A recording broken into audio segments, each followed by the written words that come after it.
सभी का आपराधिक इतिहास पता किया गया है। तो चांद के ऊपर लगभग अब तक 6 केसेस ऑलरेडी पता चल रहे हैं, जो कि अलग अलग थाना क्षेत्र में खाजे कला, फतुआ और बाहर भी केसेस कई दर्ज हैं। ये बाहर से भी ऑपरेट करता था, कई बार रांची से, कई बार कोलकाता से, कई बार मुंबई से, कई बार दिल्ली से। पटना में रहकर कभी ये काम करने से इसको ढूंढ रही है। और जो डॉक्टर साहब ने FIR कराया है, उन्होंने बताया कि जो डॉक्टर आलमगीर हैं उनके साथ इनका कुछ आपसी विवाद है। उन्हीं के कहने पर ये लोग रंगदारी की मांग करने और धमकी देने के लिए आए थे।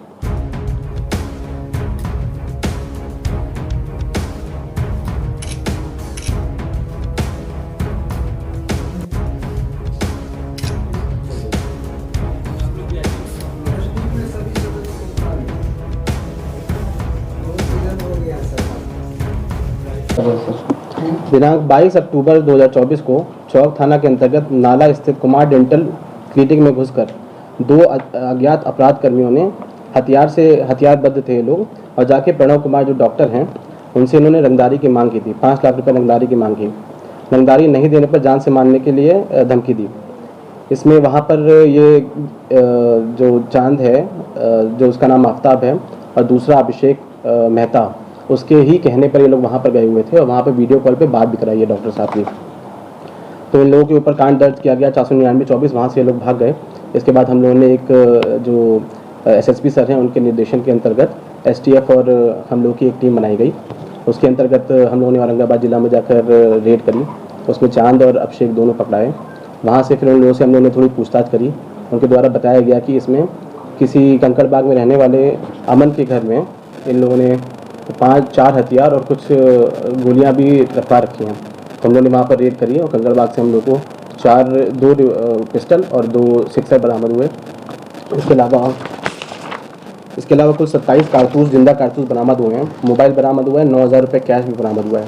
तो बेसिकली ये जो आदमी था बीच में अमन, ये हथियार सप्लाई का काम करता था, और जो अभिषेक और चांद हैं ये लोगों के कॉन्ट्रैक्ट किलिंग का काम करते हैं।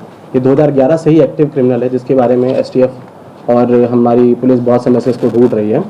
और जो डॉक्टर साहब ने FIR कराया है, उन्होंने बताया कि जो डॉक्टर आलमगीर हैं उनके साथ इनका कुछ आपसी विवाद है। उन्हीं के कहने पर ये लोग रंगदारी की मांग करने और धमकी देने के लिए आए थे। इसके बाद हम लोगों ने इसमें आगे भी अनुसंधान किया, तो कई कांडों का उद्भेदन इसमें हुआ है। 25 फरवरी को जो चांद ग्लास ट्रेडर्स से रंगदारी की मांग की गई थी, 87-24 केस दर्ज हुआ था खाजी कला में।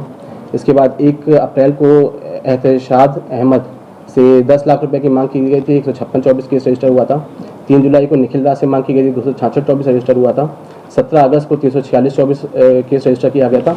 इसके अलावा लगभग 7 केसेस हम लोग के तुरंत अभी उद्भेदित हो चुके हैं।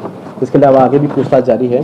सभी का आपराधिक इतिहास पता किया गया है। तो चांद के ऊपर लगभग अब तक 6 केसेस ऑलरेडी पता चल रहे हैं, जो कि अलग अलग थाना क्षेत्र में खाजे कला, फतुआ और बाहर भी केसेस कई दर्ज हैं। ये बाहर से भी ऑपरेट करता था, कई बार रांची से, कई बार कोलकाता से, कई बार मुंबई से, कई बार दिल्ली से। पटना में रहकर कभी ये काम नहीं करता था। इसके अलावा जो दूसरा अभिषेक कुमार उर्फ अभिषेक मेहता है, इसके खिलाफ भी 6 केसेस दर्ज हैं, कुछ खाजी कला में, कुछ आलमगंज, कुछ आगमकुआं में। इसके अलावा जो बाकी इसके अलावा 2 अभियुक्त और पकड़े गए हैं, जिन्होंने वहाँ पर जाकर रंगदारी की मांग की गई थी। तो इन्हीं दोनों की निशानदेही पर उनको भी हम लोगों ने गिरफ्तार किया है। कुल कितने अपराधी गिरफ्तार हुए हैं? कुल टोटल 5 अपराधी गिरफ्तार हुए हैं। इस सहज सर्जरी वाले डॉक्टर क्या? ये डॉक्टर प्रणव है, इनका क्लिनिक चलता है। हाँ सर, गैंग में कितने लोग काम करते हैं? इसका कितना बड़ा नेटवर्क है और कहाँ जो है ये आशियाना बनाते थे, और कितने लोगों से अभी तक रकम ले चुके हैं? इन लोगों का काम देखिए बहुत पुराने से चल रहा है, 2011 से एक्टिव है। तो हम लोग पूरी चीज़ें ट्रैक कर रहे हैं कहाँ कहाँ पर केसेस दर्ज हैं। इन लोगों ने अब तक गैंग मेंबर्स के कुछ 15 लोगों का नाम अब तक उजागर हो चुका है। हम लोग आगे भी पुलिस रिमांड में लेकर पूछताछ करेंगे और तकनीकी अनुसंधान के बेसिस पे इनको आगे केसेस में लाया जाएगा। अमन का आपराधिक इतिहास क्या है?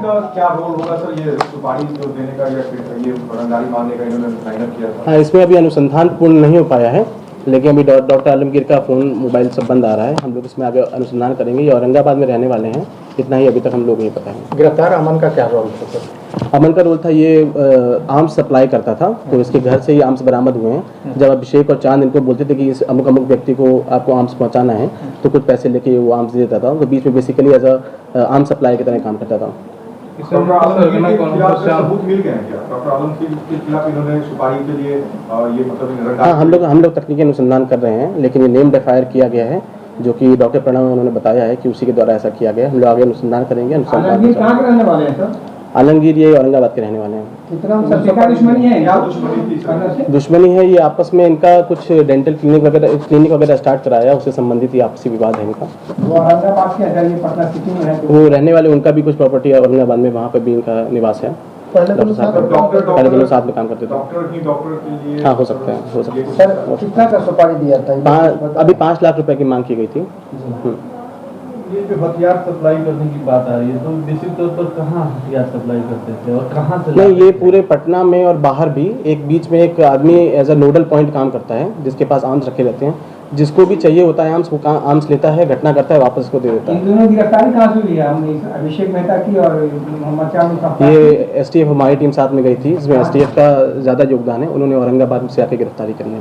औरंगाबाद में गिरफ्तारी वहीं ठिकाना बनाई आलमगीर के साथ। हाँ, ये अपना केवल फ़ोन ऑन करता था, बातचीत करता था, उसके बाद फ़ोन बंद कर लेता था। तो काफ़ी समय से हम लोग रंगदारी मांगने के लिए गया कौन था? रंगदारी मांगने के लिए जो 2 व्यक्ति गए थे, उनका नाम चिंटू नाम है और एक का नाम है प्रिंस नाम है। 2 व्यक्ति गए हुए थे, उनको भी हम लोगों ने बाद में गिरफ्तार कर लिया। जो 5 लोग गिरफ्तार हुए हैं, चांद है, अभिषेक है, उसके बाद अमन, फिर चिंटू और प्रिंस। कैसे सर संपर्क में आए होंगे, ये कुछ पता चल पाया? क्योंकि मोस्ट वांटेड क्रिमिनल है और एक डॉक्टर और इन लोगों का नेटवर्क रहता है। ये लोग दिल्ली, मुंबई, हर जगह जाके उनको पता रहता है कौन व्यक्ति है जो जिसको पैसों की आवश्यकता है, जो पहले से केसेस में गए होते हैं, उनका ये लोग बेल करवा के किसी तरह इनको सेट कर लेते हैं। इस तरीके से इनका नेटवर्क बड़ा होता है। ये सब जो नेटवर्क की बात कह रहे हैं, तो क्या इस राज्य से बाहर भी किसी हाँ, के इस साथ राज्य- नेटवर्क है? जैसे लॉरेंस बिश्नोई गैंग थी सक्रिय इन दिनों, तो क्या ये अभी तो संपर्क में भी थी? नहीं, अभी तो ये बहुत शुरुआती दौर है, अभी हम उस बारे में कुछ कमेंट नहीं कर सकते हैं, लेकिन सारी ही पॉसिबिलिटी खुली हुई है, सब कुछ अनुसंधान